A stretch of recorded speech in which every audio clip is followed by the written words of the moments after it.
नमस्कार साथियों, आप लोगों का फिर से एक बार स्वागत है हमारे YouTube channel CG patient CG Vyapam पर। दोस्तों, आप लोगों के लिए 30 महत्वपूर्ण प्रश्न लेकर आया गया है जो कि छत्तीसगढ़ छात्रावास अधीक्षक भर्ती परीक्षा के एग्जाम के दृष्टिकोण से और छत्तीसगढ़ शिक्षक पात्रता परीक्षा 2024 के दृष्टिकोण से बहुत ही ज़्यादा महत्वपूर्ण है। इसमें 30 प्रश्न का समावेश है दोस्तों, जो कि प्रैक्टिस सेट के तौर पर सेट किया गया है। तो आप इसमें से अगर 30 में 30 करना चाहते हैं और 10 में 10 नंबर लाना चाहते हैं, तो इन प्रश्नों को आपको लास्ट तक अवश्य देखना होगा, ताकि आपका पूरा जो बाल मनोविज्ञान और शिक्षा शास्त्र उसमें से पूरा क्वेश्चन है वो सॉल्व हो जाए। ये दोस्तों सीजी व्यापम के द्वारा जो पूछे गए प्रीवियस ईयर क्वेश्चन है उसमें से पूरा क्वेश्चन है वो लिया गया, तो इसको लास्ट तक जरूर देखिए। जितने भी नए दोस्त हमारे इस वीडियो को पहली बार देख रहे होंगे वो हमारे चैनल को अवश्य सब्सक्राइब करेंगे, साथ में बेल आइकन को भी प्रेस करेंगे। और इसके पीडीएफ प्राप्त करने के लिए दोस्तों हमारे टेलीग्राम चैनल का लिंक डिस्क्रिप्शन बॉक्स में डाल दिया गया है, तो वहाँ से जुड़कर इसका पीडीएफ है वो प्राप्त कर सकते हैं। तो चलिए दोस्तों, बिना किसी देरी के अपने पहला प्रश्न की ओर है बढ़ते हैं। पहला प्रश्न है दोस्तों, डिसलेक्सिया का संबंध किससे है? पढ़ने की अक्षमता से, लिखने की अक्षमता से, आंकिक अक्षमता से या फिर तार्किक अक्षमता से?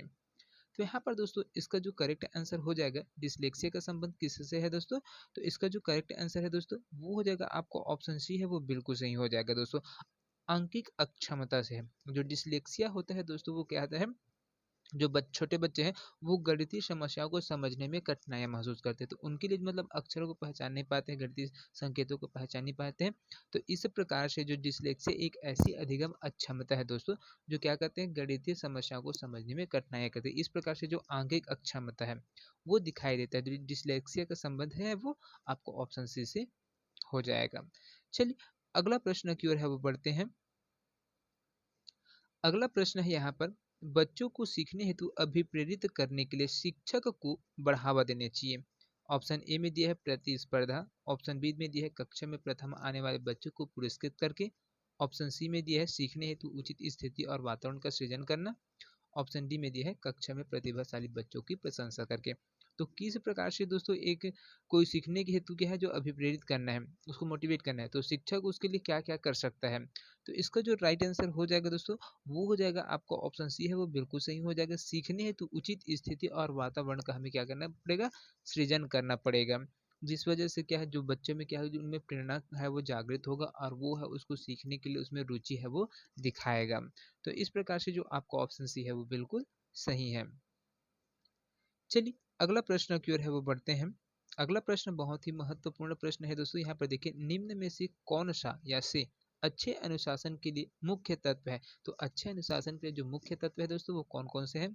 कुशल मुख्य अध्यापक, स्कूल का स्वस्थ वातावरण, आदर्श अध्यापक और पुरस्कार और दंड। ऑप्शन में दिया है देखिए यहाँ पर 1 2 3, 1 और 3 के बाद 2 उपरोक्त सभी। तो यहाँ पर कौन कौन सी चीज है दोस्तों, कौन कौन से जो तत्व है जो अनुशासन के अंतर्गत है वो आते हैं? तो इसके लिए दोस्तों यहाँ पर हो जाएगा आपका कुशल मुख्य अध्यापक चाहिए ही चाहिए, स्कूल का स्वस्थ वातावरण भी चाहिए, एक आदर्श अध्यापक भी होना चाहिए और आपका पुरस्कार और दंड भी देना बच्चों के लिए अनिवार्य है। तो इस प्रकार से जो आपका ऑप्शन डी है वो बिल्कुल सही हो जाएगा। चलिए अगला प्रश्न की ओर है वो बढ़ते हैं। अगला प्रश्न है दोस्तों, यहाँ पर देखिए, एक आदर्श अध्यापक में पाए जाने वाला गुण कौन कौन से हैं?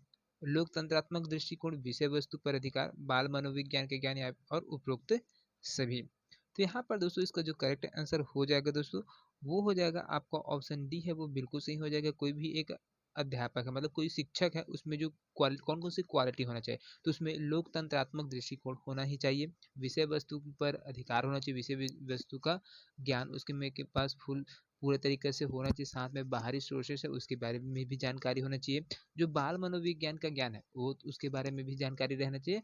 तो ये सब क्वालिटी है उस शिक्षक के अंतर्गत है वो होने चाहिए। तो इस प्रकार से इस उपरोक्त सभी इसका आंसर आ जाएगा।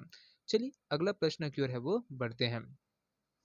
अगला प्रश्न है दोस्तों, पिछड़ा बालक वह है जो अपने पाठशाली जीवन के मध्य 10-11 वर्ष में अपनी आयु के अनुरूप सामान्य कक्षा से नीचे की कक्षा का कार्य न कर सके। यह कथन किसका है? तो यहाँ पर दोस्तों जो पिछड़ा है, मंद बुद्धि वाला बालक है ना, उनके लिए बोला गया है तो 10 से 11 वर्ष में है वो उसका जो बालक है, उनके जो नीचे की कक्षा में भी रहते हैं तो उन वहाँ का भी जो कार्य उसको वो नहीं कर पाता है। तो ये जो अलग जो कथन दिया है वो किसके द्वारा दिया गया है? सिरिल बर्ड के द्वारा, टर्मन के द्वारा, टेलर के द्वारा या फिर मॉर्टिस के द्वारा। तो यहाँ पर दोस्तों यहाँ पर क्या चीज हो जाएगा? तो इसका जो करेक्ट आंसर है दोस्तों वो हो जाएगा आपका ऑप्शन ए है वो बिल्कुल सही हो जाएगा। सिरिल बर्ट के अनुसार दोस्तों यहाँ पर जो पिछड़ा बालक वह है जो अपनी पाठशाली जीवन के मध्य में अपनी आयु के अनुरूप सामान्य कक्षा से नीचे की कक्षा का कार्य न कर सके। मतलब जैसे कि कोई भी बालक अगर कक्षा 5 में है ना, कक्षा 5 में है तो वो क्या है यहाँ पर का जो अपन अपन लेवल का क्वेश्चन है वो सॉल्व कर ही नहीं पाएगा, लेकिन वो 4 कक्षा और 3 कक्षा के क्वेश्चन को भी वो सॉल्व करने की उसमें सामर्थ्यता नहीं होती है। ऐसा है वो रिसिल बर्ट ने है वो कहा है। तो ये वाला जो आपका ऑप्शन है वो बिल्कुल सही हो जाएगा। चलिए अगला प्रश्न की ओर है वो बढ़ते हैं। अगला प्रश्न है दोस्तों, आपकी कक्षा में एक बच्चा रोज आपको परेशान करने के लिए अप्रासंगिक प्रश्न पूछता है, आप क्या करेंगे? प्रधानाचार्य से शिकायत करेंगे, उसे डांटेंगे, उससे बातचीत करेंगे या फिर उसके माता पिता से शिकायत करेंगे? तो यहाँ पर दोस्तों इसका जो करेक्ट आंसर है दोस्तों वो हो जाएगा आपका ऑप्शन सी है वो बिल्कुल सही हो जाएगा दोस्तों। यहाँ पर है उससे बातचीत करना बेस्ट तरीका होगा, है ना। चलिए अगला प्रश्न की ओर है वो बढ़ते हैं। अगला प्रश्न है दोस्तों यहाँ पर, पियाजे की कौन सी अवस्था का संबंध अमूर्त एवं तार्किक चिंतन से है? संवेदीगात्मक अवस्था, संक्रियात्मक अवस्था, अमूर्त संक्रियात्मक अवस्था या फिर मूर्त संक्रियात्मक अवस्था? तो यहाँ पर दोस्तों जो जिन पियाजे है उनके अवस्था का संबंध अमूर्त और तार्किक चिंतन से, तो ये कौन से फेज में है वो दिखाई देता है। तो यहाँ पर दोस्तों इसका जो है वो करेक्ट आंसर हो जाएगा वो हो जाएगा दोस्तों आपका ऑप्शन सी है वो बिल्कुल सही हो जाएगा। अमूर्त संक्रियात्मक अवस्था में दोस्तों क्या है जो तार्किक चिंतन है वो दिखाई देता है ना। ये क्या थे जीन पियाजे जी है वो कहाँ के साइंटिस्ट जो बाल मनोवैज्ञानिक है दोस्तों? तो स्विट्जरलैंड के मनोवैज्ञानिक है जीन पियाजे। उन्होंने जो बालक का जो संज्ञानात्मक विकास के 4 भाग में है वो बांटा था दोस्तों, इसको 4 भाग में है वो बांटा था। उनमें से क्या है जो इनमें जो अंतिम अवस्था अमूर्त संक्रियात्मक अवस्था है, अंतिम अवस्था इनकी चौथा अवस्था है कौन? अमूर्त संक्रियात्मक अवस्था, है ना। इस अवस्था में बालक अमूर्त एवं तार्किक रूप से चिंतन करने लगता है और इनकी जो अवस्था होती है दोस्तों 11 वर्ष से क्या होती है आगे की अवस्था है वो होती है। चलिए अगला प्रश्न की ओर है वो बढ़ते हैं। अगला प्रश्न है बहुत ही इंपॉर्टेंट प्रश्न है दोस्तों। प्रश्न 8 बोलता है, एनसीएफ 2005 की संस्तुतियों के अनुसार कक्षा 1 एवं कक्षा 2 के विद्यार्थियों के लिए मूल्यांकन का तरीका क्या होना चाहिए? लिखित परीक्षण के आधार पर, मौखिक परीक्षण के आधार पर, लिखित एवं मौखिक परीक्षण के आधार पर या फिर प्रेक्षण के आधार पर? तो यहाँ पर दोस्तों क्या चीज होना चाहिए? कोई एनसीएफ 2005 की जो जो नियम है बनाए गए थे उनके अनुसार क्या है कक्षा में जो एक कक्षा है उसमें कक्षा कक्षा 1 एवं कक्षा 2 के विद्यार्थियों के लिए मूल्यांकन का जो तरीका है वो किस प्रकार से होना चाहिए? तो यहाँ पर इसका जो करेक्ट आंसर हो जाएगा दोस्तों वो हो जाएगा आपका ऑप्शन डी है वो बिल्कुल सही हो जाएगा। प्रेक्षण के आधार पर है दोस्तों, क्या होना चाहिए? प्रेक्षण के आधार पर है यहाँ पर मूल्यांकन का तरीका है वो होना चाहिए। चलिए अगला प्रश्न की ओर है वो बढ़ते हैं। अगला प्रश्न है यहाँ पर 9वां नंबर का क्वेश्चन है, संस्कृति पर शिक्षा का क्या प्रभाव पड़ता है? संस्कृति की निरंतरता को बनाए रखता है, संस्कृति के हस्तांतरण में सहायता करना, संस्कृति का परिष्करण करना या फिर उपयुक्त सभी? तो यहाँ पर दोस्तों इसका जो करेक्ट आंसर क्या है, संस्कृति पर जो शिक्षा का क्या प्रभाव पड़ता है दोस्तों? तो इसके लिए क्या क्या चीज हो जाएगा? तो इसका जो ऑप्शन डी है दोस्तों वो बिल्कुल सही हो जाएगा। यहाँ पर संस्कृति पर शिक्षा शिक्षा से आपको क्या प्रभाव पड़ेगा? संस्कृति है आपको बचाए रखने, उसकी निरंतरता है उसको बनाए रखने में मदद मिलेगा, है ना। हस्तांतरण में सहायता करना भी हो जाएगा, संस्कृति के हस्तांतरण में सहायता करना भी हो जाएगा और संस्कृति का परिष्करण भी हम है वो कर सकते हैं। तो ये उपयुक्त सभी है, प्रभाव पड़ता है, ये सब चीज के क्या है प्रभाव पड़ता है। चलिए अगला प्रश्न की ओर है वो बढ़ते हैं। अगला प्रश्न है, कोमल शिल्प उपागम संबंधित है, कोमल शिल्प उपागम संबंधित है दोस्तों किससे? रेडियो से, दूरदर्शन से, कंप्यूटर से या फिर मनोवैज्ञानिक सिद्धांतों के अनुप्रयोग से? तो यहाँ पर दोस्तों इसका जो करेक्ट आंसर हो जाएगा वो क्या हो जाएगा दोस्तों? जो कोमल शिल्प उद्गम किससे संबंधित है दोस्तों? तो यहाँ पर इसका जो करेक्ट आंसर हो जाएगा वो हो जाएगा आपका ऑप्शन डी बिल्कुल सही हो जाएगा। मनोवैज्ञानिक सिद्धांतों के अनुप्रयोग से दोस्तों यहाँ पर कोमल शिल्प उपागम है वो संबंध रखता है। चलिए अगला प्रश्न की ओर है वो बढ़ते हैं। अगला प्रश्न है यहाँ पर, एक शिक्षिका का भावनात्मक बुद्धि लब्धांक ऊंचा है, इसका तात्पर्य क्या है? कि वह उच्च बुद्धि वाली है, वह उच्च अनुशासन प्रिय है, वह हास परिहास वाली है, या फिर वह संतुलित व्यवहार रखती है। तो यहाँ पर जो बुद्धि लब्धि है दोस्तों उनका ऊंचा है ना। तो एक शिक्षिका का जो भावनात्मक बुद्धि लब्धांक ऊंचा है, तो इसका तात्पर्य क्या होगा, है ना। तो इसका जो करेक्ट आंसर हो जाएगा दोस्तों वो क्या हो, वह संतुलित व्यवहार रखती है। तो मतलब जो उसके जो भावनात्मक बुद्धि लब्धि है दोस्तों वो क्या है, ऊंचा है। तो क्या कहते हैं, वह संतुलित रूप से सबके साथ व्यवहार रखती है। तो ये वाला आपका ऑप्शन डी है वो बिल्कुल सही हो जाएगा। चलिए अगला प्रश्न की ओर है वो बढ़ते हैं। अगला प्रश्न है, बहुत ही जबरदस्त प्रश्न है दोस्तों। ये वाला है जो टेट के एग्जाम है 2014 में हुआ था ना, द्वितीय बार जब इस सीजीटीईटी का आयोजन किया गया था, तो इसमें इस प्रश्न को है वो पूछा गया प्रश्न है ना। ये पूरा क्वेश्चन है, जितने भी है टीईटी एग्जाम में पूछे गए हैं और जो छात्रावास अधीक्षक में पूछे गए प्रश्न उनका समावेश है। तो लास्ट तक देखते रहिएगा, एक भी क्वेश्चन है वो ऐसा नहीं है जो कभी भी पूछा ना गया, ये सभी है वो प्रीवियस ईयर एग्जामों में है वो पूछा गया है, तो बने रहिएगा। चलिए ये वाला क्वेश्चन है दोस्तों, देखते हैं। निम्न में से वस्तुनिष्ठ परीक्षणों के गुण के संबंध में सही कथन क्या है? यहाँ पर जो कथन दिए, 4 कथन दिए गए, उनमें से आपको बताना है कि कौन सा है वो अनुसरण करता है। तो पहला बोलते हैं, इनका अंकन शीघ्रता व सुगमता से किया जा सकता है। ये परीक्षण व्यक्तिगत प्रभाव से प्रभावित नहीं होते, वस्तुनिष्ठता के कारण ये अधिक विश्वसनीय और वैध होते हैं, और उपरोक्त में से कोई नहीं। तो यहाँ पर दोस्तों कौन सा वाला जो ऑप्शन है वो आ जाएगा? तो यहाँ पर जो इसका जो करेक्ट आंसर हो जाएगा दोस्तों वो क्या हो जाएगा, आपका ऑप्शन बी है वो बिल्कुल सही हो जाएगा। 1, 2 एवं 3 है ना। यहाँ पर जो सही कथन है वो क्या है, तीनों कथन है वो बिल्कुल सही, लेकिन ये चौथा है वो नहीं हो जाएगा, है ना। तो ये तीनों है वो आ जाएगा। तो आपका ऑप्शन बी है वो बिल्कुल सही हो जाएगा। चलिए अगला प्रश्न की ओर है वो बढ़ते हैं। अगला प्रश्न है यहाँ पर, विद्यालय का कार्य होता है, क्या होता है दोस्तों? संस्कृति का संरक्षण करना होता है, संस्कृति का परिष्करण करना होता है, संस्कृति के नए प्रतिरूपों का निर्माण करना होता है, या फिर उपरोक्त सभी होता है। तो विद्यालय का काम क्या है दोस्तों? तो यहाँ पर इसका जो करेक्ट आंसर है क्या हो जाएगा दोस्तों, वो हो जाएगा आपका ऑप्शन डी है वो बिल्कुल सही हो जाएगा। उपरोक्त सभी है ये पूरा है वो आ जाएगा। विद्यालय क्या करते हैं, बच्चे में संस्कृति का निर्माण करने में मदद करते हैं, उनके परिरक्षण का काम करते हैं, उसको बनाने का रहते हैं, और संस्कृति के नए प्रतिरूपों का निर्माण करने में है वो विद्यालय है वो मदद करता है ना। तो इसको ध्यान में रखिएगा। विद्यालय का जो प्रथम और प्रमुख कार्य होता है दोस्तों क्या होता है, बालक का जो बौद्धिक विकास है ना, वो होते हैं। तो इसको ध्यान में रखना बहुत ही ज़्यादा है ना। उसके बाद ये सभी चीज़ है वो आता है, मतलब बालक के सर्वांगीण विकास में पूरा विद्यालय का मदद है वो करता है। तो मतलब जो बौद्धिक विकास है वो भी मदद करता है ना। तो इन सब चीज़ को याद रखिएगा। चलिए अगला प्रश्न की ओर है वो बढ़ते हैं। अगला प्रश्न है यहाँ पर, सामाजिक परिवर्तन का सर्वाधिक कार्यकारी कारक है, धर्म, शिक्षा, सरकार या फिर जाति? यहाँ पर सामाजिक परिवर्तन का जो सर्वाधिक कार्यकारी कारक है दोस्तों वो कौन सा हो जाएगा? तो यहाँ पर इसका कौन सा है दोस्तों, वो हो जाएगा तो आपका ऑप्शन बी है वो बिल्कुल सही हो जाएगा। इसमें जो शिक्षा सामाजिक परिवर्तन का सबसे महत्वपूर्ण कारक के रूप में है वो फैक्टर के रूप में आता है दोस्तों, क्योंकि जो सामाजिक परिवर्तन का सर्वाधिक कार्यकारी कारक होता है दोस्तों शिक्षा ही होता है। शिक्षा बालक के जो सामाजिक गुण है उनका विकास करने में सहायता करता है और मदद करता है। अगर अशिक्षित रहेगा तो वो किस प्रकार से बात करनी, ये सब चीज़ के बारे में सोच पाएगा क्या? नहीं सोच पाएगा। वो अपने मने भाव है या मनगढ़ंत कहानी है वो बना लेगा। लेकिन अगर शिक्षित व्यक्ति है तो वो हर तरह से और हर सिचुएशन में अपने आप को खड़ा करेगा और उसके अकॉर्डिंग है वो ढलते हुए चले जाएगा, है ना। तो ये चीज़ है वो होता है। चलिए अगला प्रश्न की ओर है वो बढ़ते हैं। चलिए अगला प्रश्न है दोस्तों, यहाँ पर देखिए, राष्ट्रीय दृष्टि बाधितार्थ संस्थान NIVH कहाँ पर स्थित है? शिमला में, कोलकाता में, देहरादून में या फिर दिल्ली में? तो यहाँ पर जो राष्ट्रीय दृष्टि बाधित संस्थान है दोस्तों वो कहाँ पर स्थित है?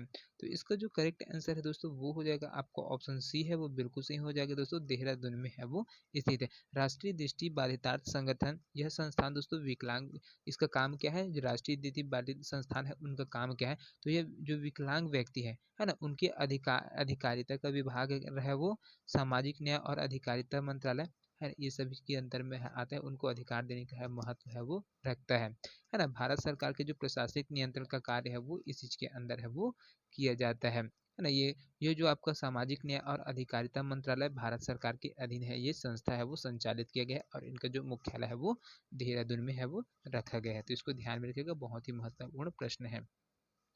चलिए अगला प्रश्न की ओर है बढ़ते हैं। अगला प्रश्न है दोस्तों, शिक्षा की प्रक्रिया के अंग होते हैं शिक्षक, शिक्षार्थी, पाठ्यक्रम या फिर उपयुक्त सभी। तो यहाँ पर इसका जो करेक्ट आंसर है दोस्तों वो क्या हो जाएगा आपका, तो आपका ऑप्शन डी है वो बिल्कुल सही हो जाएगा दोस्तों। जो शिक्षा की प्रक्रिया के अंग में क्या है, शिक्षक है, शिक्षार्थी है और पाठ्यक्रम है, तो ये तीनों है इसके अंग होते हैं। चलिए अगला प्रश्न की ओर है वो बढ़ते हैं। अगला प्रश्न है दोस्तों यहाँ पर, अगला है, प्रभावी और स्थायी शिक्षा ग्रहण करने के लिए विद्यार्थी के पास होना चाहिए केवल शिक्षा प्राप्त करने के अवसर, योग्यता और अभिप्रेरणा का वांछित स्तर, केवल उपयुक्त बौद्धिक स्तर या फिर केवल सीखने की योग्यता। तो कोई भी बच्चा है दोस्तों उसके पास जो स्थायी शिक्षा ग्रहण करने के लिए क्या चीज होना चाहिए, उन बच्चों के पास है जो, तो तो इसका जो करेक्ट आंसर है दोस्तों वो क्या हो जाएगा, तो यहाँ पर दोस्तों आपका ऑप्शन बी है वो बिल्कुल सही हो जाएगा। कोई भी बच्चा है, विद्यार्थी है, तो उनके पास योग्यता और अभिप्रेरणा का वांछित स्तर होना चाहिए, जिसकी वजह से क्या करते हैं वो सभी प्रकार से है वो प्रभावी और स्थायी शिक्षा ग्रहण कर पाए, है ना। तो उनके पास क्या है, योग्यता और अभिप्रेरणा का जो वांछित स्तर है वो होना बहुत ही जरूरी होता है। चलिए अगला प्रश्न की ओर है वो बढ़ते हैं। अगला प्रश्न है दोस्तों यहाँ पर, निम्नलिखित को सुमेलित करना है। यहाँ पर जो सूची 1 दिया है, सूची 2 दिया है, तो इसको दोस्तों यहाँ पर सुमेलित करना है, उसको बताना। और यहाँ पर जो कुड भाषा में आंसर दिया है उसको हमें मिलाते हुए चलते जाना है। तो यहाँ पर देखिए दोस्तों, जो आपका है ना, यहाँ पर रिपब्लिक है, उनको है वो किससे है, ये प्लेटो के द्वारा है ना। उसके बाद जो आपका एमिल एंड एजुकेशन है वो रूसो के द्वारा बताया गया है।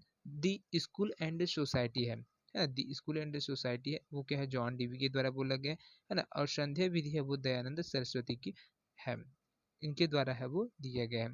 तो इस चीज को ध्यान में रखिएगा, बहुत ही महत्वपूर्ण प्रश्न है। इस प्रकार से जो आपका ऑप्शन है दोस्तों वो बिल्कुल सही हो जाएगा।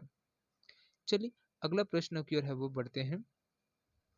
अगला प्रश्न है यहाँ पर, खेल शिक्षण विधि के प्रतिपादक कौन है, सुकरात है, फ्रोवेल है, किलपैट्रिक है या फिर अरस्तु है। तो यहाँ पर जो खेल शिक्षण विधि है दोस्तों उसके जनक के रूप में किसे जाना जाता है, तो यहाँ पर दोस्तों इसका जो करेक्ट आंसर हो जाएगा वो हो जाएगा आपका ऑप्शन बी है वो बिल्कुल सही हो जाएगा। जो फ्रोवेल जो है ना, फ्रोवेल है वो क्या है, खेल शिक्षण विधि के प्रतिपादक के रूप में है वो जाने जाते हैं। चलिए अगला प्रश्न की ओर है वो बढ़ते हैं। अगला प्रश्न है, सिरिल बर्ट के अनुसार पिछड़े बालकों की बुद्धि लब्धि कितनी होती है, 120 से अधिक, 85 से कम, 120 से कम या फिर उपयुक्त में से कम। तो यहाँ पर दोस्तों इसका जो करेक्ट आंसर हो जाएगा दोस्तों, सिरिल बर्ट के अनुसार जो पिछड़े बालकों की बुद्धि लब्धि है वो कितना होती है, तो 85 से क्या होता है दोस्तों यहाँ पर कम होता है ना। 85 से अगर कम है तो वो मंद बुद्धि है वो कहलाएगा, यहाँ पर बुद्धि लब्धि है ना, और पिछड़े बालक की श्रेणी में है उसको लाया जाता है। चलिए अगला प्रश्न की ओर है वो बढ़ते हैं।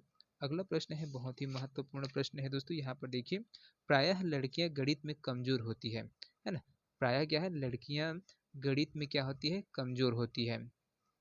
यह कथन किसका है, यह किस पर आधारित है, अनुसंधान आधारित धारणा है, लैंगिक पूर्वाग्रह पर आधारित धारणा है, यह सत्य धारणा या फिर उपरोक्त सभी है। तो कौन सा स्टेटमेंट है दोस्तों यहाँ पर फॉलो करते हैं, प्रायः लड़कियां गणित में कमजोर है, तो यह किसके ऊपर डिपेंड करता है, तो ये दोस्तों आपका क्या करता है, लैंगिक पूर्वग्रह पर आधारित धारणा है ना। तो इसको ध्यान में रखिएगा, बहुत ही महत्वपूर्ण प्रश्न है। जो भी दोस्तों जो क्या है, ये जो लैंगिक पूर्वाग्रह पर आधारित धारणा है जो क्या करता है, स्त्री और पुरुष की जैविक बनावट और न होकर दोनों के विषय में प्रचलित रूढ़िगत धारणा है वो बनाई गई, सामाजिक लोगों के द्वारा है एक अवधारणा है वो क्रिएट कर दिए गए थे। इस वजह से इसको बोला गया कि लैंगिक पूर्वाग्रह पर आधारित धारणा है, मतलब भेद किया जाता है महिला और पुरुष के बीच में, तो इस वजह से बोला गया है ना। तो इसको ध्यान में रखिएगा, बहुत ही महत्वपूर्ण प्रश्न है। चलिए अगला प्रश्न की ओर है वो बढ़ते हैं। अगला प्रश्न है, प्रतिभाशाली बालकों में निम्न विशेषता होती है, अधिक महत्वाकांक्षा, बुद्धि लब्धि 110 से अधिक, विस्तृत शब्दकोश या फिर उपरोक्त सभी। तो यहाँ पर दोस्तों क्या हो जाएगा, प्रतिभाशाली बालकों में कौन कौन सी विशेषता होती है दोस्तों, तो प्रतिभाशाली बालकों की जो बुद्धि लब्धि होती है वो दोस्तों वो क्या होती है, 110 से क्या होती है, अधिक होती है। जो सामाजिक और शैक्षिक क्षेत्र में अन्य बालकों से क्या होता है, प्रतिभावान है वो होते हैं।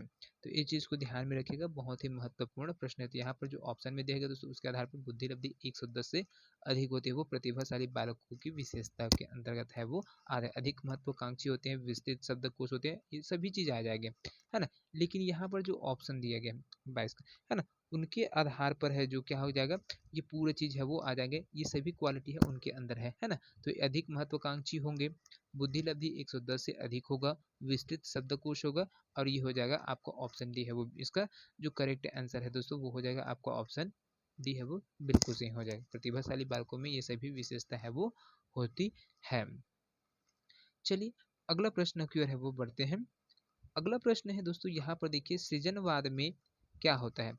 बच्चे सीखने की प्रक्रिया में निष्क्रिय रूप से प्रतिभाग करते हैं, या शिक्षा शिक्षित केंद्रित होते हैं, या फिर शिक्षा बाल केंद्रित होती है, या फिर शिक्षा व्यवहारवादी होती है। तो यहाँ पर सृजनवाद का तात्पर्य क्या है दोस्तों? सृजनवाद का तात्पर्य क्या है? तो ये क्या है, सृजनवाद से तात्पर्य कि बच्चों की जो शिक्षा है वो बाल केंद्रित होना चाहिए। तो ये हो जाएगा आपका ऑप्शन सी है वो बिल्कुल सही हो जाएगा दोस्तों, क्योंकि सृजनवाद व्यक्तिगत विकास पर दोस्तों क्या होता है, आधारित होता है।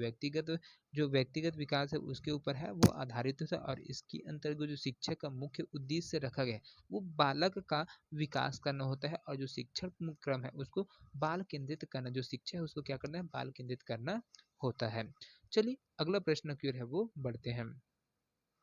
अगला प्रश्न है दोस्तों यहाँ पर, निम्नलिखित में से कौन सी परिस्थिति में बच्चे की संवेगात्मक एवं सामाजिक विकास अच्छे से होगा? तो कौन सी परिस्थिति में दोस्तों जो बच्चा है उनका संवेगात्मक और सामाजिक विकास है ना, सोशल डेवलपमेंट और जो आपका कॉग्निटिव डेवलपमेंट, वो कौन सी अवस्था में परिस्थिति में है वो इन्वायरमेंट में है वो होगा? तो जब बच्चे को महत्वपूर्ण माना जाए, उसकी भावनाओं का सम्मान किया जाए इस वाले अवस्था में, या फिर बच्चे को अधिक से अधिक पढ़ने को कहा जाए, या बच्चे के कक्षा में अच्छे अंक आए, या फिर जब शिक्षक बच्चों को उनके बौद्धिक स्तर के अनुसार पढ़ाए।